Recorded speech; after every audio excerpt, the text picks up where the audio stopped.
The સઘન Gujarat chamber of commerce and industry દ્વારા પત્રકાર પરિષદમાં પત્રકારોને જણાવવામાં આવ્યું હતું કે ભારત સરકારના કેમિકલ મંત્રાલય દ્વારા જુલાઈ 2023થી એમએમએફ ટેક્સટાઇલ્સના કી રો મટીરિયલ્સ પીટીએ અને એમઈજી ઉપર ક્યુસીઓ ઓર્ડર લાગુ કરવામાં આવ્યો હતો. ત્યારબાદ ઓક્ટોબર 2023થી પોલિએસ્ટર યાર્નના જેટલા પણ એફડીવાય, પીઓવાય, આઈડીવાય અને પીએસએફ છે એના ઉપર પણ ક્યુસીઓ ઓર્ડર લાગુ કરવામાં આવ્યો હતો. ક્યુસીઓ ઓર્ડર લાગુ થયા બાદ ફરજિયાતપણે જેની પાસે બીઆઈએસનું સર્ટિફિકેટ હોય એ જ ભારતમાં મટીરિયલ્સ વેચી શકે એ પ્રકારનો આ ઓર્ડર હતો. એના કારણે ભારતમાં એમએમએફ ટેક્સટાઇલ્સના કી રો મટીરિયલ્સની આયાત સંપૂર્ણપણે બંધ થઈ ગઈ હતી, જેના કારણે ઘણા સ્પેશિયાલિટી યાર્નની અછત ભારતમાં વર્તાતી હતી. ખાસ કરીને સ્પેશિયલ લાઇફસ્ટાઇલ ફેબ્રિકનું ઉત્પાદન નહિવત જેવું થઈ ગયું હતું.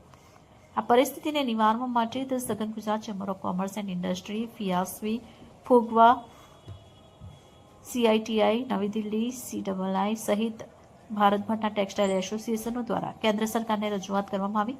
કેન્દ્ર સરકારના કેમિકલ મંત્રાલય, ટેક્સટાઇલ મંત્રાલય, એમએસએમઈ મંત્રાલય અને નીતિ આયોગમાં ચેમ્બર ઓફ કોમર્સ તથા વિવિધ સંગઠનો દ્વારા મીટિંગ કરવામાં આવી. દરમિયાન ગતરોજ 12 નવેમ્બર 2025ના રોજ ભારત સરકાર દ્વારા એમએમએફ ટેક્સટાઇલ્સના કી રો મટીરિયલ્સ એમઈજી અને પીટીએ તથા પીઓવાય, એફડીવાય, આઈડીવાય, પીએસએફના તમામ ક્યુસી ઓર્ડરને હટાવી દેવામાં આવ્યા હતા, જેના કારણે હવે ભારતમાં ટેક્સટાઇલના ઉત્પાદન ખર્ચમાં ઘટાડો થશે અને ઉદ્યોગકારો એક્સપોર્ટ ઓરિએન્ટેડ ફેબ્રિકનું ઉત્પાદન કરી ભારતથી એક્સપોર્ટ વધારશે.